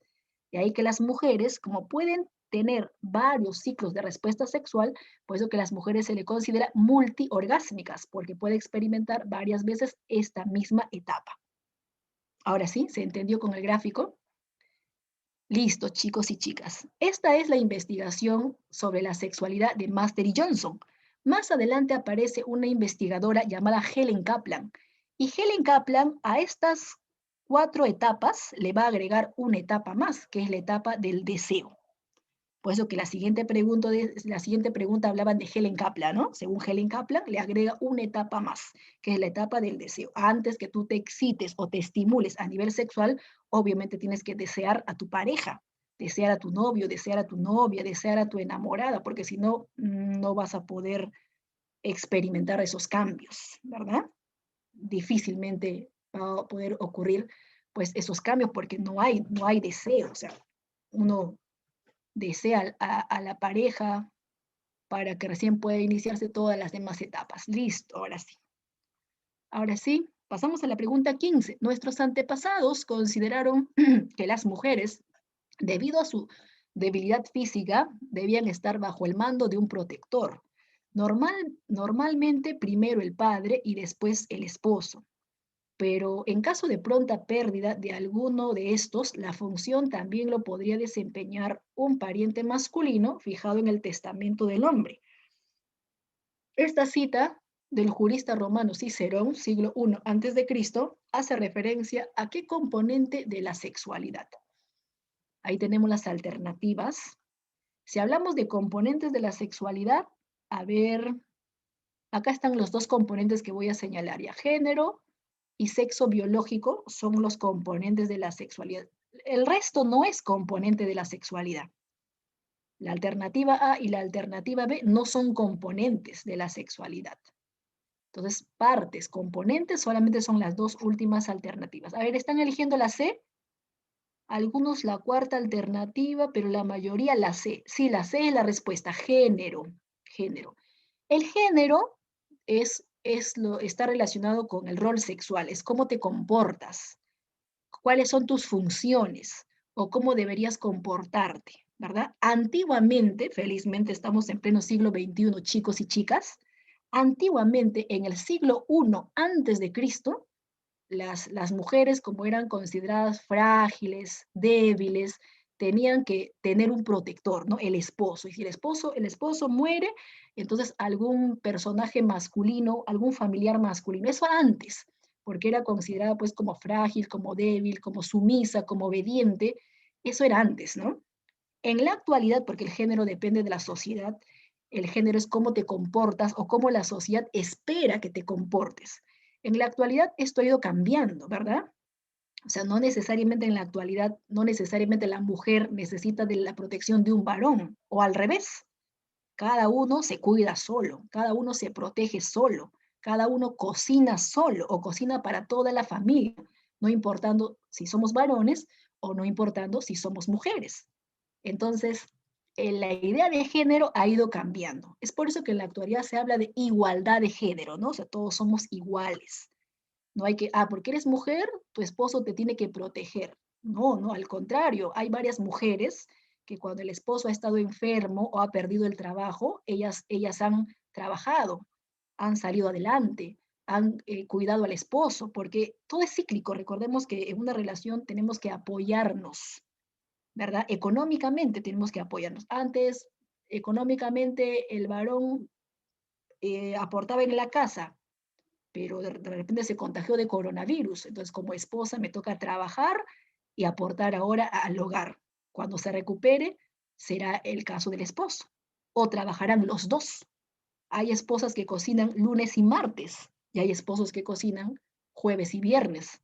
Los demás días, de repente, cocina el hijo o la hija. Entonces, así es. El género es cómo te comportas, determinado por la sociedad, pero felizmente ya la sociedad poco a poco está dejando de ser machista, ¿verdad? Felizmente, chicos. Imagínate vivir en pleno siglo I o en pleno época medieval. Ahí sí, terrible para nosotras, ¿no? Entonces, en la actualidad es distinto. La 15 la C. 16. En la cultura occidental, las prendas que usamos suelen ser diferentes en cuanto a forma y color por cada sexo. Que un hombre decida usar saco, camisa, corbata, porque de esa manera se le considera masculino, hace referencia al componente de la sexualidad denominado. A ver, ¿quién determina qué ropa debes colocarte? ¿Qué prenda debes colocarte? ¿Quién determina? Muy bien, Kevin, Jimena, Rivera, la B, ¿no? La segunda alternativa, claro, la segunda alternativa. El aspecto en la sexualidad influyen aspectos psicológicos, en la sexualidad influyen aspectos socioculturales y también aspectos biológicos. En lo biológico tenemos al sexo. En lo sociocultural tenemos al género y también tenemos la forma de vestimenta, ¿no? La forma de vestimenta está determinado por la sociedad. La sociedad determina qué ropa, qué tipo de ropa, qué color de ropa debe usar los varones o qué tipo de ropa debe usar las mujeres. Muchas veces la sociedad se equivoca a través de los estereotipos y te dice, corbata deben usar los varones. Cuando también hay corbatas, no sé si han visto corbatas para chicas, sí existe. Antes, por ejemplo, los varones usaban pantalones, solamente los varones, en la época medieval, y las mujeres unos vestidos grandotes, pero ahora las mujeres usan pantalones. O sea, la sociedad equivocadamente te encasilla en un estereotipo, ¿verdad? Te encasilla en la sociedad equivocadamente en un estereotipo. Entonces tú puedes ponerte la ropa que tú gustas, con quien te sientes cómodo, cómoda. Recuerda, por ejemplo, que hay un país donde los varones se ponen falda. Escocia, ¿sí? Los escoceses, por ejemplo, usan falda. Y nadie tiene por qué pensar mal. Entonces la sociedad determina, claro, y a veces la sociedad se equivoca. Cuando alguien usa falda, piensan mal. Cuando uno se pone ropa rosada, ya piensan mal. Tú puedes ponerte el color que tú quieras, la ropa que tú quieras, ¿verdad? Pero a veces como que nos da un poco de vergüenza salir así, ¿no? A la calle, es que la sociedad te presiona qué debes ponerte y qué no debes ponerte. Equivocadamente, la sociedad se equivoca muchas veces. A ver, me preguntan si la cultura es lo mismo que la sociedad. La sociedad está relacionada con la cultura. El conjunto de personas que nos rodean es la sociedad. El conjunto de personas que nos rodean es la sociedad. Y la cultura son todas sus creencias, su ideología, su religión. Esa es la cultura. Su idiosincrasia, todo el pensamiento que tiene una sociedad, eso es la cultura. Es cierto, a veces la sociedad no solamente determina qué ropa nos vamos a poner, también determina el corte de cabello, ¿verdad? Un jovencito tiene el cabello largo, ya estamos pensando mal, ¿no? Pero en la época de los hippies, los varones usaban cabello largo y eso era sinónimo de ser varonil en esa época, de tener masculinidad. Por eso decía de que a veces la sociedad te censura de forma equivocada y no te deja manifestarte libremente, ¿no? Ya, a ver, por acá me consultan, ¿y qué es la ideología de género? La ideología de género, que muchos religiosos están en contra, aunque no todos los religiosos, algunos sí están a favor. La ideología de género ideología es pensamiento, género es cómo te comportas. La ideología de género consiste en que de hoy en adelante tenemos que pensar que los varones y las mujeres tienen los mismos derechos. O sea, no tenemos por qué limitarle por ser varón o no tenemos por qué limitarle por ser mujer. Tienen los mismos derechos. Y algunos religiosos se incomodan con el tema de la ideología de género y quieren que las mujeres usen falda. No falda, faldones, faldones. Entonces, no puedes tener prendas pequeñitas, porque te van a ultrajar. Además, tú estás invitando seguramente a que te ultrajen. Ideas machistas, ¿no? Porque tú puedes usar la prenda que deseas y no por eso algunos varones tienen que ser impulsivos y no saber controlar su sexualidad. Entonces, la ideología de género consiste en promover la igualdad entre varones y mujeres. En eso consiste. Respondiendo a la duda, ¿ya? En la pregunta 16 la respuesta es la segunda alternativa. En la pregunta 17, Priscila ha elegido dos blusas que le gustan mucho, pero solo puede comprar una de ellas, así que está obligada a realizar una elección, pues ya está cerca de la cajera del supermercado, ya le van a cobrar, así que no sabe cuál de las dos blusas va a llevarse Priscila. Entonces, ¿qué está pasando con esta señorita? Tiene un conflicto, muy bien, pero ¿cuál de todos los conflictos? Si las dos blusas le gusta, sería un conflicto de atracción. Muy bien, Ángelo Santos, muy bien con tu respuesta. Conflicto de atracción, porque las dos blusas le gustan. En cambio, si le gustara una nada más y el otro no, recuerda que las dos blusas, o sea, tiene que elegir, pero las dos blusas le gustan, ¿ya? Entonces, Caterín, tu respuesta está bien. En la 17, la alternativa A. En la pregunta 18, El médico a Roxana le ha sugerido un tratamiento riguroso por sus niveles de glucosa en la sangre, dice que están muy altos y podría desarrollar diabetes. Ella ahora se muestra triste, con mucho pesimismo respecto a su proyecto de hacer un viaje, o sea, quiere ir al Cusco y le han dicho de que tiene que seguir una dieta, pues una dieta rigurosa. Y no solamente está con mucho pesimismo, no solamente está triste, está con desesperanza respecto a su futuro y con tendencia a llorar a solas. A ver, ¿qué habrá experimentado según los síntomas de Roxana? Ahí están las respuestas. La cuarta alternativa me dicen, sí chicos, muy bien. La respuesta sería la cuarta alternativa, depresión. Ángelo es depresión, por supuesto. Castro también me dice que es depresión. Cierto, ¿no? Depresión, melancolía, tristeza. Ya hemos dicho que hay varias causas de la depresión. Problemas sentimentales. En el caso de los niñitos, a veces se deprimen cuando se enteran que sus padres se van a divorciar. Problemas económicos, separación de un matrimonio después de 10 o 20 años de casados, varios motivos. En el caso de Roxana, el motivo que le ha generado su depresión es que no puede hacer su viaje, ¿no? No puede hacer su viaje, producto de que tiene que seguir un tratamiento y ya no va a poder hacer su viaje, siente que sus metas ahí nomás quedaron, es que empieza, producto de la frustración, es que empieza a tener episodios depresivos, que es la tendencia al llanto, la tristeza o la melancolía y la poca energía, el pesimismo, que también sería otro de los síntomas, así como la pérdida del apetito, habíamos dicho, la pérdida del apetito, pensamiento de suicidio, también son síntomas de la depresión. 19. Según las estadísticas oficiales, cada vez más mujeres acceden al mercado laboral en el Perú. Las mujeres trabajadoras aumentaron de 4.996.000 en el 2001 a 6.896.000 en el 2014. Este aumento de la participación de la mujer en el campo laboral es posible porque se ha dado un cambio en qué concepto. A ver, ¿qué concepto ha ido cambiando a través de los años? Felizmente, chicos y chicas, y hay muchas cosas por cambiar. ¿Qué concepto ha ido cambiando? Muy bien, Kevin, muy bien, Cuya, el concepto de género, ¿verdad? El concepto de género o la igualdad de género le beneficia no solamente a las mujeres, también a los varones. Porque mira, si tu esposa trabaja, ambos pueden aportar a la economía y por ende menos preocupación para el jovencito. Si tu esposa trabaja, ella podría comprar el carro y pagar las cuotas del carro y tú pagar el departamento. Entonces, beneficia la igualdad, que seamos iguales varones y mujeres, ¿cierto? Beneficia a la propia familia, ¿no? Porque si tus hijos o tus hijas miran que papá está cocinando y mamá también está cocinando, que papá lava los platos y mamá también lava los platos, entonces van a ver que en conjunto hacen todo. Van a ver que ahí no hay machismo ni feminismo, o sea, son iguales, una familia democrática. Entonces, el género es muy importante.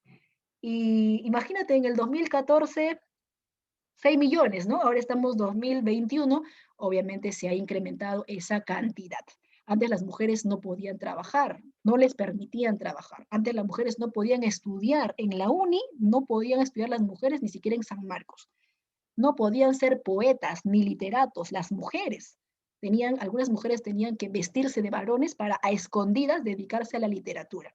En la actualidad, en nuestro país, el concepto de género ha cambiado, pero hay otros países como Irán, Irak, Pakistán, que todavía faltan esos cambios. Allá en ese país a las mujeres ni siquiera le permiten ir al estadio, no les permiten caminar por la vereda solamente caminan los varones, o sea, la discriminación es horrible.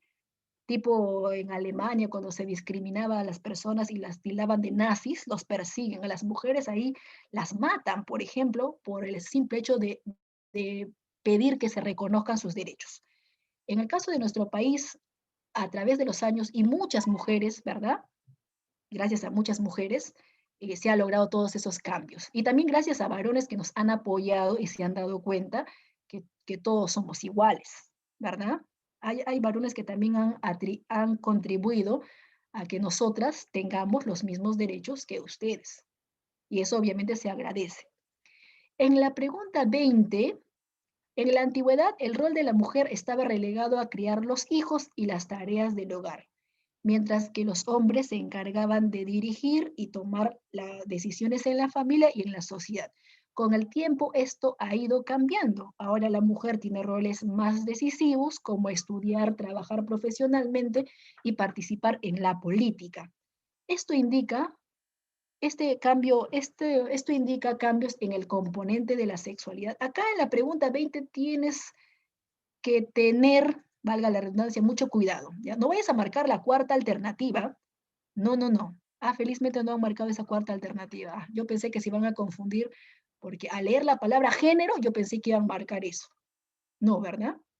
Una cosa es que diga género solito y otra cosa es que diga identidad. O sea, si dice identidad, obviamente no es la respuesta. Es que identidad es cómo me siento, ¿no? Cómo me identifico. En cambio, acá habla del comportamiento. Ah, ya, muy bien. El comportamiento de los varones o el comportamiento de las mujeres, ¿de qué depende? De la sociedad. El rol, ¿no? El mismo género depende de la sociedad. Yamilet, está bien tu respuesta. Ángelo, es correcta tu respuesta. Urtecho, está bien tu respuesta. El componente es el componente sociocultural. La sociedad está cambiando. La sociedad está mejorando en ese aspecto, ¿verdad? Todavía hay muchas cosas que cambiar. Toma su tiempo. En este caso, la adaptación. Entonces, en la pregunta 20 es la alternativa C. Muy bien, gracias por su atención. Gracias, chicos. Muchas gracias. Nos estaríamos viendo en la próxima clase. ¿Ya? Muy bien. Cuídense, cuídense entonces. Hasta luego. Gracias, Camila, tú también. Cuídate, Kevin. Urco, nos vemos en la próxima clase. Cuya, chao. Chao, tutora. Nos vemos la próxima semana. Hasta luego, Con mis todo. cuídense. Hasta luego.